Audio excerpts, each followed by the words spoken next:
Namaste, I'm JB Dr. Sapna Ghelot and my session is on अंतर्राष्ट्रीय राजनीति एक स्वायत्त अध्ययन विषय यानी international politics as an autonomous discipline of study. लगभग अधिकांश देशों के विश्वविद्यालयों में किसी न किसी रूप में अंतर्राष्ट्रीय राजनीति विषय का अध्यापन होता जा रहा है, परंतु आज भी ये एक विवादास्पद मतलब कंट्रोवर्शियल क्वेश्चन उठाया जाता है कि क्या अंतर्राष्ट्रीय राजनीति एक स्वायत्त और ज्ञान की पृथक शाखा है अथवा नहीं। मोटे रूप से अंतर्राष्ट्रीय राजनीति विषय को स्वायत्त विषय बनाने के प्रश्न में कुछ अलग अलग विचार हैं। जैसे अगर आप फर्स्ट पॉइंट को देखेंगे पहले विचार में, उसमें विद्वानों का ये कहना है कि अंतर्राष्ट्रीय राजनीति एक अनुशासन है जिसका अपना अलग अलग ज्ञान क्षेत्र है और पृथक अध्ययन प्रणाली भी।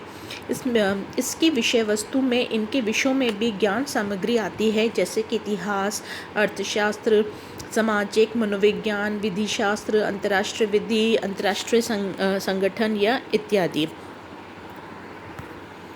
इस विषय को राजनीति विज्ञान, इतिहास तथा अन्य किसी सामाजिक विज्ञान का भाग नहीं माना जा सकता।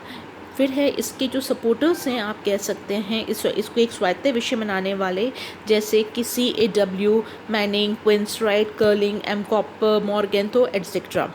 क्विंसी राइट 8 विषय ऐसे बताते हैं जो सभी मिलकर अंतर्राष्ट्रीय राजनीति की विषय वस्तु बनाते हैं तथा जो एक स्वायत्त विषय के रूप में इसकी मान्यता को न्याय संगत बनाते हैं। हॉब्सन लिखते हैं कि किसी भी राष्ट्र के आंतरिक विषयों तथा समस्याओं की तार्किक एक गहन समझ के लिए दूसरे राष्ट्रों के बाह्य संबंधों तथा कार्यों का अध्ययन अति आवश्यक है, और ये आवश्यकता तभी पूरी हो सकती है जब हम अंतर्राष्ट्रीय राजनीति को एक स्वायत्त विषय के रूप में स्थापित करें। कैपर जॉनसन लिखते हैं कि हम अंतर्राष्ट्रीय राजनीति को राजनीति विज्ञान तथा इतिहास का एक भाग नहीं मान सकते, क्योंकि इसका विषय क्षेत्र व्यापक है, इसकी विषय वस्तु पृथक है और अध्ययन विधि वैज्ञानिक एक विशिष्ट है। सन 1947 में काउंसिल ऑफ फॉरेन रिलेशन के तत्वाधान में ड्रेसर कर्क ने एक सर्वेक्षण प्रस्तुत किया, जिसके अनुसार अमेरिकी विश्वविद्यालय में अंतर्राष्ट्रीय राजनीति के विषय में राज्य व्यवस्था का स्वभाव एवं कार्य प्रणाली में लिया। दूसरा, इसी के जो विषय में उन्होंने देखा कि राज्य की शक्ति को प्रभावित करने वाले कारक। तीसरा, बड़े राष्ट्रों की विदेश नीतियाँ, तत्कालीन अंतर्राष्ट्रीय संबंधों का इतिहास, एक स्थायी विश्व व्यवस्था का निर्माण आदि की अध्ययन प्रचलित था। वस्तुतः ये विज्ञान परंपरावाद और आदर्शवाद की ओर अधिक झुका हुआ था। 1954 में Carnegie Endowment of the International Peace के तत्वाधान में अंतर्राष्ट्रीय राजनीति के पाठ्यक्रम का एक सर्वेक्षण किया, जिसमें ये स्पष्ट हुआ कि अंतर्राष्ट्रीय राजनीति के अध्ययन में अंतर्राष्ट्रीय राजनीति की प्रकृति एवं निर्धारक शक्तियाँ हैं। सेकंड, इसी में कि अंतर्राष्ट्रीय जीवन के सामाजिक, आर्थिक तथा राजनीतिक संगठन। तीसरा, राष्ट्रीय शक्ति के तत्व। चौथा, राष्ट्रीय हित की अभिवृद्धि के साधन। चौथा, राष्ट्रीय शक्ति पर नियंत्रण व सीमाएं आदि का समावेश हो चुका है। इस पाठ्यक्रम पर यथार्थवादी विज्ञान की स्पष्ट छाप दृष्टिगोचर होती है। अब अंतर्राष्ट्रीय राजनीति का अध्ययन परंपरावादी आदर्शवादी अध्ययन की परिधि लांघकर एक व्यापक किंतु निश्चित क्षेत्र ग्रहण करता जा रहा था। 1954 में ही यूनेस्को द्वारा प्रकाशित एक पुस्तिका में अंतर्राष्ट्रीय राजनीति को एक पृथक एवं स्वायत्त ज्ञान शाखा के रूप में स्वीकार किया गया। जैसा कि मॉर्टन कैप्लन ने इसमें लिखा था कि अंतर्राष्ट्रीय राजनीति का अध्ययन एक पृथक ज्ञान शाखा के रूप में तकनीक, निपुणता, उपयुक्त विषय सामग्री तथा सिद्धांत व प्रस्तावों की संरचना आदि आवश्यकताओं की पूर्ति करता है तथा एक पृथक ज्ञान शाखा के रूप में स्वीकार किया जा सकता है। यूनेस्को द्वारा प्रकाशित CW मैनिंग की रिपोर्ट में कहा गया है कि अंतर्राष्ट्रीय संबंध एक समन्वयात्मक अनुशासन है और ज्ञान के एक बड़े भंडार का भाग है, जिसे सामाजिक ब्रह्मांड विज्ञान कहते हैं और जिसकी विषय वस्तु अंतर्राष्ट्रीय अध्ययन का ढांचा है। मैनिंग अंतर्राष्ट्रीय संबंधों के स्वायत्त दर्जे के पक्ष में 3 प्रमुख तर्क प्रस्तुत करते हैं। पहला ये कि सामाजिक विश्व में अंतर्राष्ट्रीय संबंधों का एक पूरा जाल है और जिसे अंतर्राष्ट्रीय संबंधों की जटिलता कहते हैं और जिससे स्वायत्त अध्ययन की आवश्यकता है। दूसरा, ऐसे अध्ययन सार्वभौमिक उपागों में होने चाहिए तथा ये तभी संभव है जबकि इसे स्वायत्त विषय का दर्जा हासिल हो। तीसरा ये है कि इस भांति का अध्ययन तभी उपयोगी होगा जबकि हमें राष्ट्रों के जैसे कि संबंधों के वास्तविक स्वरूप तथा घटनाओं को समझा सके तथा अंतर्राष्ट्रीय चुनौतियां, समस्याएं तथा सक्रियताओं को पहचानते हुए उन्हें सुलझाने में हमारी सहायता हम उसमें करें। सो आप कह सकते हैं कि जो अंतर्राष्ट्रीय राजनीति के स्वायत्त विषय का दर्जा मिलने की शर्त यह है कि अंतर्राष्ट्रीय संबंध में एक सामान्य या व्यापक general theory of international politics का विकास हो और इस प्रकार के सिद्धांत के विकास का प्रक्रम चल रहा है।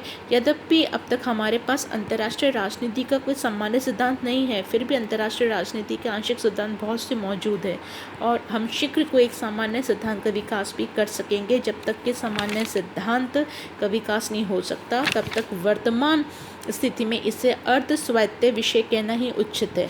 अंतर्राष्ट्रीय राजनीति की स्वायत्त अवधारणा में PD Merchant, Robert Rowling, Kaplan, George Kennan तथा मार्टिन राइट जैसे विद्वानों ने जोरदार खंडन किया है। अब इसमें आगे देखते हैं हम अंतर्राष्ट्रीय राजनीति के अध्ययन के विषय के रूप में विकास। अगर आप ये देखेंगे कि केनेथ थॉमस के अनुसार 20वीं शताब्दी में अंतर्राष्ट्रीय राजनीति के विकास की 4 प्रमुख अवस्थाएं हैं। पहले है कूटनीति इतिहास का प्रभाव, दूसरा है समकालीन घटनाओं और समस्याओं के अध्ययन पर दल, तीसरा है राजनीतिक सुधारवाद का युग और चौथा है सिद्धांतीकरण के प्रति आग्रह। अगर हम इसके फर्स्ट स्टेज जिसे कि हम प्रथम अवस्था को आप एक कूटनीतिक इतिहास का प्रभाव कहता है a monopoly of diplomatic historians, तो हम ये कहेंगे कि इतिहासों का ये एक स्वर्णिम युग था और अंतर्राष्ट्रीय राजनीति के अध्ययन में ऐतिहासिक अन्वेषण तथा दस्तावेजों का विशेष महत्व था। इस अध्ययन को वर्णनात्मक तथा तिथि क्रम में प्रस्तुत किया जाता था। वह अंतर्राष्ट्रीय समस्याओं को पूर्व प्रचलित दृष्टिकोण तथा परंपराओं के आधार पर समझने व सुलझाने का प्रयत्न किया जाता था। अंतर्राष्ट्रीय संबंध के अध्ययन पर कूटनीतिक इतिहासकारों का लगभग एक अधिकार था। दूसरा स्टेज आता है जिसमें समकालीन घटनाओं और समस्याओं के अध्ययन पर बल। Second stage emphasise the study of the current events. तीसरा स्टेज इसका आता है, एक जो सेकंड है ये है कि प्रथम युद्ध के बाद ये अंतर्राष्ट्रीय समस्याओं के क्षेत्र में समकालीन घटनाओं में करंट इवेंट्स प्रॉब्लम्स के अध्ययन पर बल दिया और इस पे आप कह सकते हैं कि अध्ययन पर बल दिया जाने लगा और अंतर्राष्ट्रीय राजनीति को सामयिक घटनाओं को जोड़ने की प्रवृत्ति कूटनीतिक ऐतिहासिक अध्ययन के एक अभाव की पूर्ति का प्रयास था। किंतु इस दृष्टिकोण में भी अंतर्राष्ट्रीय राजनीति के बारे में संपूर्ण दृष्टि का अभाव रहा। इस दृष्टिकोण में भूतकालीन घटनाओं की अपेक्षा करते हुए केवल वर्तमान के अध्ययन पर ही अधिकाधिक बल दिया गया। नेक्स्ट जो थर्ड स्टेज है हम इसका कहते हैं वो है राजनीतिक सुधारवाद का युग, यानी the age of the visionary reforms. ये राष्ट्रसंघ की व्यवस्था का युग था, इसलिए अब झुकाव आदर्शवादी, संस्थावादी तथा विधिवादी अध्ययन की ओर बढ़ गया। ये स्वीकार नहीं करता कि शक्ति राजनीतिक यूरोप में अनेक संकट तथा युद्ध के लिए उत्तरदायी रही है। ये शांति तथा न्यायपूर्ण विश्व व्यवस्था में विश्वास करता है। सर ऑल्फ्रेड जेमन का राष्ट्रसंघ के विषय में कार्य, फिलिप पॉल बेकर का विश्व निशस्त्रीकरण पर शोध, जेम्स शॉर्टवेल का युद्ध को अवैध घोषित करने संबंधी विचार इस युग के प्रमुख कार्य माने जाते हैं। राष्ट्रीय संघ, Geneva protocol, Kellogg Briand pact आदि पर आदर्शवादी सिद्धांत का प्रभाव स्पष्ट दृष्टिगोचर होता है। चौथा स्टेज आता है जो कि है सिद्धांतीकरण का प्रति आग्रह, यानी concern with the theoretical investigations. और इसके अंदर अंतर्राष्ट्रीय राजनीति अब केवल इतिहास या अंतर्राष्ट्रीय विधि या आदर्शवादी संस्थाओं के निर्माण में ही संबंधित नहीं रही। वह अब अंतर्राष्ट्रीय राजनीति की अध्येता उन सभी मूल शक्तियों का अध्ययन करने लगे जिनका उद्देश्य किसी भी प्रशंसा या निंदा करने नहीं, वरना उन सभी शक्तियों व प्रभावों को समझने का प्रयास है जो राज्य की विदेश नीतियों का निर्धारण करते हैं। यही से जैसा है ग्रेसन कर्ट ने लिखा है कि राजनीति शास्त्र का वैज्ञानिक वैज्ञानिक अंतर्राष्ट्रीय राजनीति के क्षेत्र में प्रवेश प्रारंभ होता है। अंतर्राष्ट्रीय संबंधों के अध्ययन में इस विकास को हम एक क्रांति की संज्ञा दी गई है और इस ज्ञान शाखा को वैज्ञानिक घोषित किया गया है।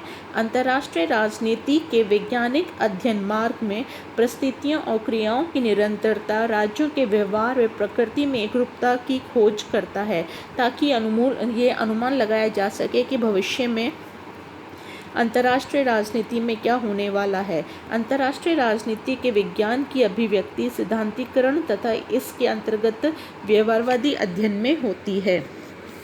संक्षेप में द्वितीय विश्व युद्ध के बाद अंतर्राष्ट्रीय राजनीति के अध्ययन में यही है कि अध्ययन के संबंध में विज्ञान सिद्धांत प्रस्तुत करने की दिशा में कुछ प्रशंसनीय प्रयास अवश्य किए गए हैं, तथापि अभी ये कहना कठिन है कि अंतर्राष्ट्रीय राजनीति के बारे में कोई संतोषजनक सार्वभौमिक सिद्धांत बनाने में अब तक सफल हो जाएंगे।